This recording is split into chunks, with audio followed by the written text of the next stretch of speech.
Had a routine that never changed. 6:30 every morning, I'd make a pot of coffee. Dark roast, 2 cups, no sugar, sit at the kitchen table and read whatever was left of the newspaper. My wife Helen used to tease me about it. "You're the only man in America still getting the paper delivered," she'd say.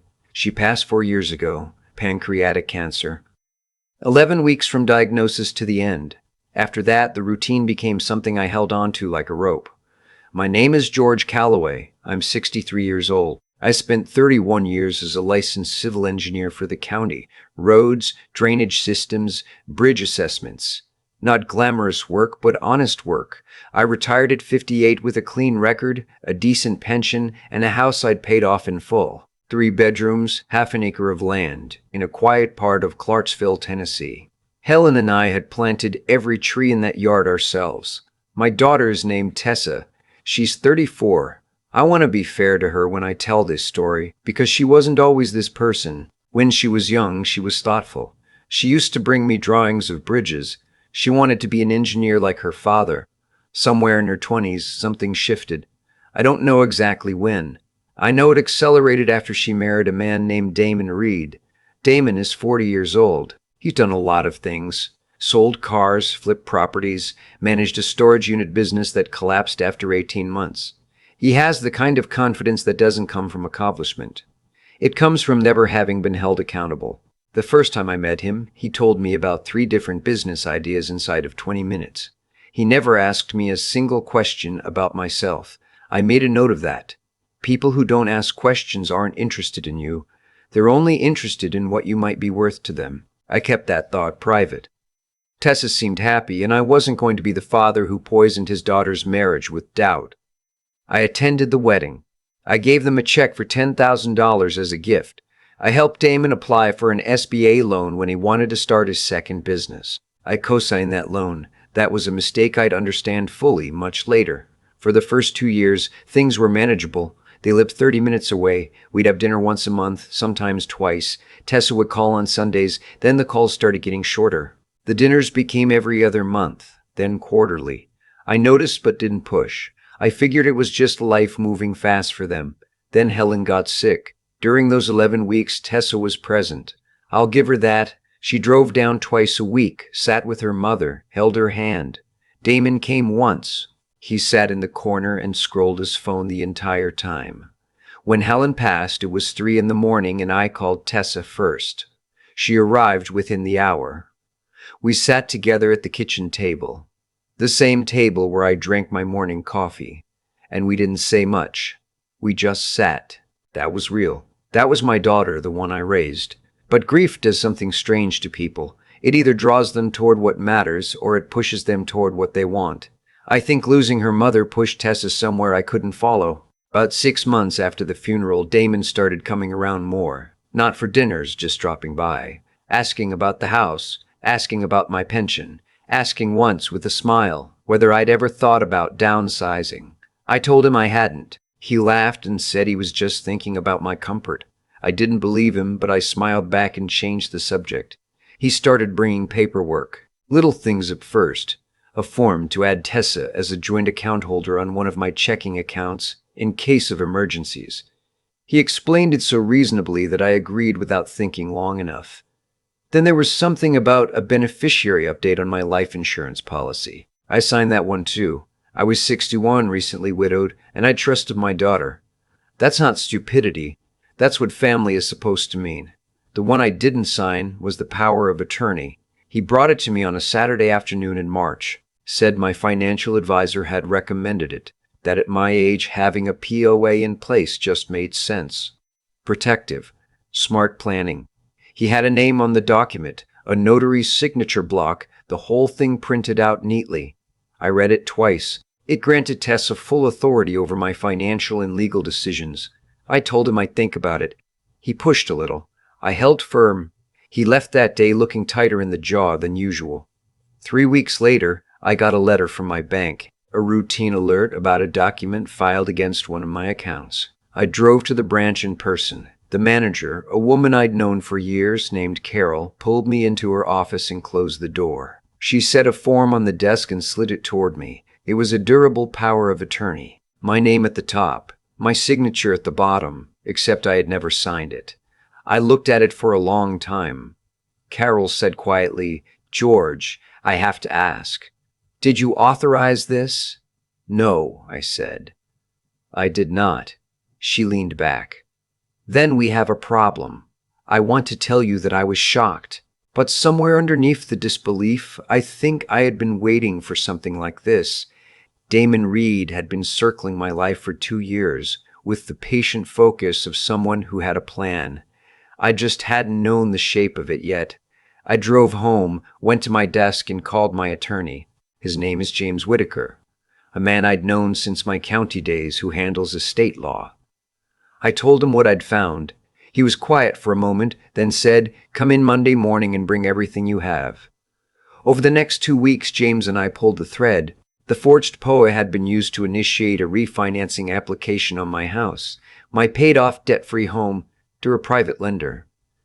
The application was in progress. If it had gone through, there would have been a $180,000 lien on my property, with the loan proceeds going into an account Damon controlled through a shell LLC he'd registered 6 months earlier in Nevada. The plan was clean, in the way that only a desperate person with a little knowledge and no conscience can make a plan look clean. James filed an emergency motion to halt the refinancing.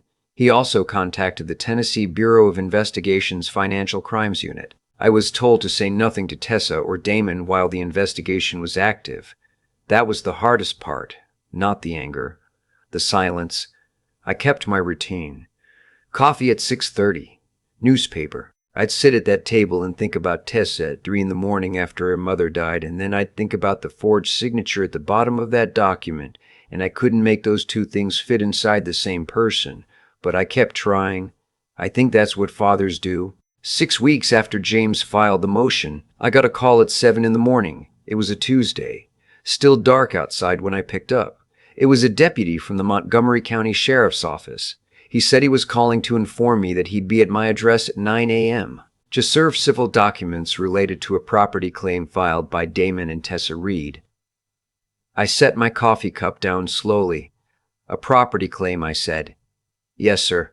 I'd advise you to be present." I thanked him. Hung up.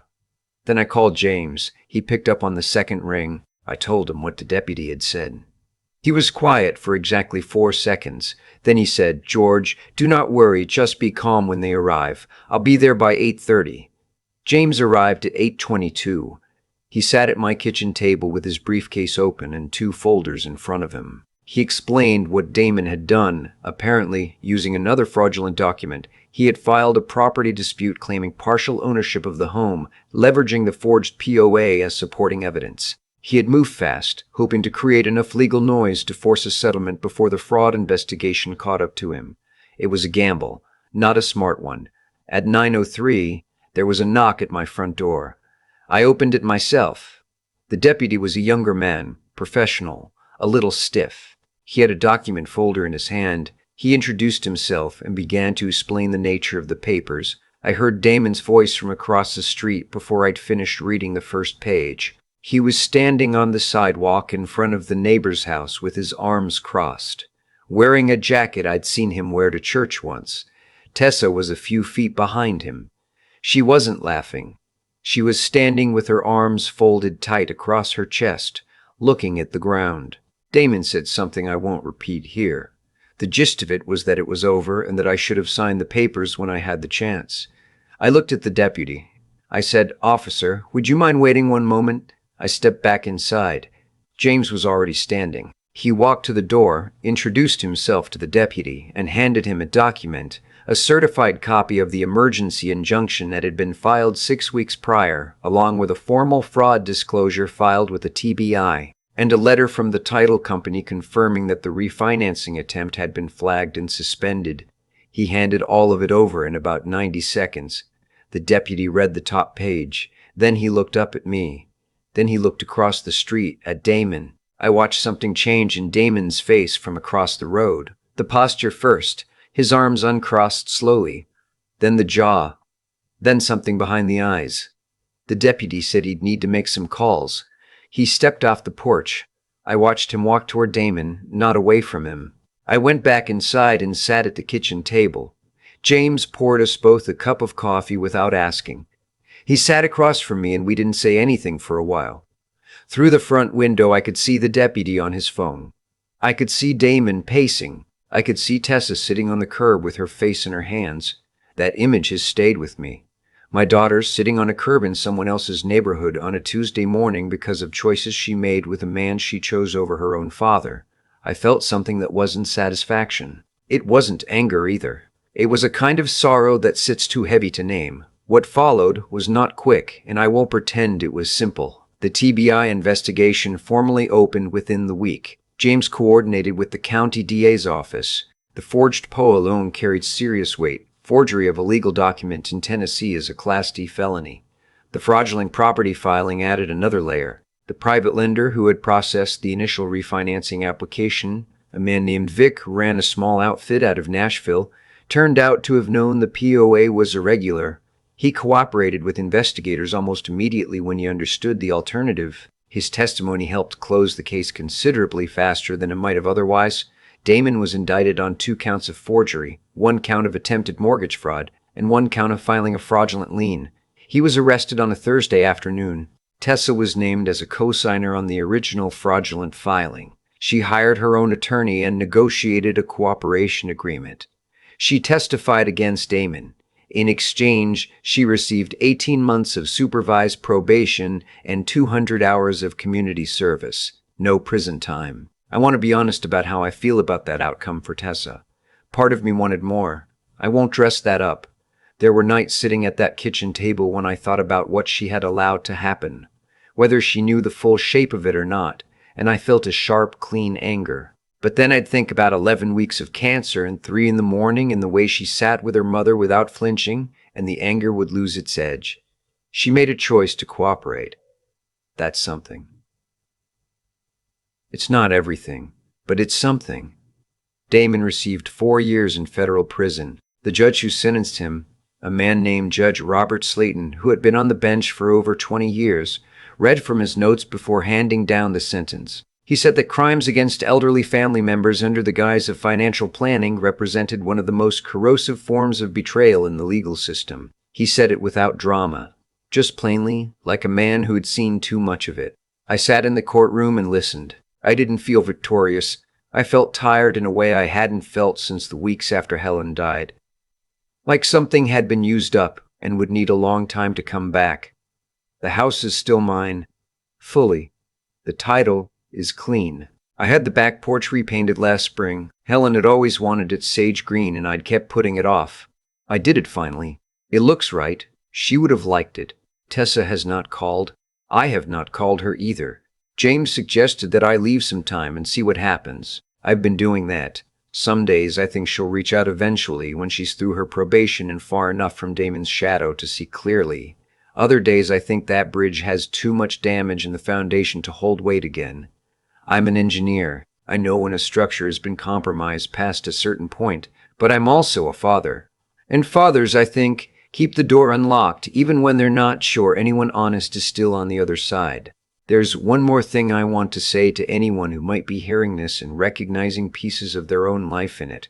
I was not naive. I was trusting. There's a difference even when it doesn't feel like one. I spent 31 years assessing the structural integrity of things that people's lives depended on. I understood load-bearing walls and stress tolerances and the failure points of aging materials. I applied none of that knowledge to my own family because you're not supposed to have to. Family is supposed to be the thing that holds when everything else gives way. What I tell anyone in a similar position is this: read everything before you sign it. Not because you distrust your family, but because love is not a substitute for clarity. Keep records. Know who your attorney is before you need one. And if someone in your life keeps showing up with paperwork and reasonable explanations, pay attention to what they're not explaining. The coffee is still dark roast, still 2 cups, still no sugar. I still read the paper. Some things you hold on to. I've had a long time to sit with what happened. Not just the legal pieces. Those resolved the way they needed to. I mean the part underneath all of it. The part you don't talk about with your attorney or the investigators or anyone else. You sit with it alone at a kitchen table at 6:30 in the morning and you turn it over quietly. The way you turn over a tool you've been using for years and suddenly notice has a crack running through the handle. What I keep coming back to is this. People don't usually become dishonest all at once. It happens in increments, a small justification here, a boundary crossed there with no consequence. And then one day the line they've crossed is so far behind them they can't even see it anymore. Damon didn't wake up one morning and decide to become a man who forges documents. He became that man slowly, over years of choosing the easier path, the shortcut, the angle. I watched it happen and I told myself it wasn't my business. That was my mistake, not the trust, but the silence. There's something I've learned about integrity that took me too long to understand. It isn't something you have or don't have. It's something you practice, the same way you practice anything worth keeping. Every time you tell the truth when it costs you something, you're strengthening it. Every time you look away from something wrong because it's uncomfortable, you're letting it weaken. Damon never practiced it, and when the moment came that required it, he had nothing to draw from. Tessa is a harder case for me to make sense of. She knew enough. I believe that now. But I also believe she got lost inside someone else's version of what she deserved, and by the time she understood the shape of the thing she was part of, she felt too far in to walk out. That's not an excuse. It's just what I think happened, and her choice to cooperate, to tell the truth when it mattered, even when it cost her, that took something. I don't know what it cost her internally. I wasn't there for it, but it was the first honest decision she'd made in years, and I don't think that's nothing. What I want to say to anyone who recognizes pieces of this in their own life is that resilience isn't about not getting hurt. I got hurt. Deeply. A man I welcomed into my family tried to steal the home I built with my wife, using my own name on a document I'd never signed. That damage is real and it doesn't disappear because the court ruled in my favor. Resilience is about what you do after you know the full truth. Whether you go quiet and bitter, or whether you stay clear-headed and handle it. I handled it because I had spent 31 years learning how to assess the integrity of structures under pressure. I just finally applied that knowledge to my own life. The house is still standing. The porch is sage green now, the way it was always supposed to be. And I'm still at the table every morning at 6:30. Some things you build carefully enough that they hold.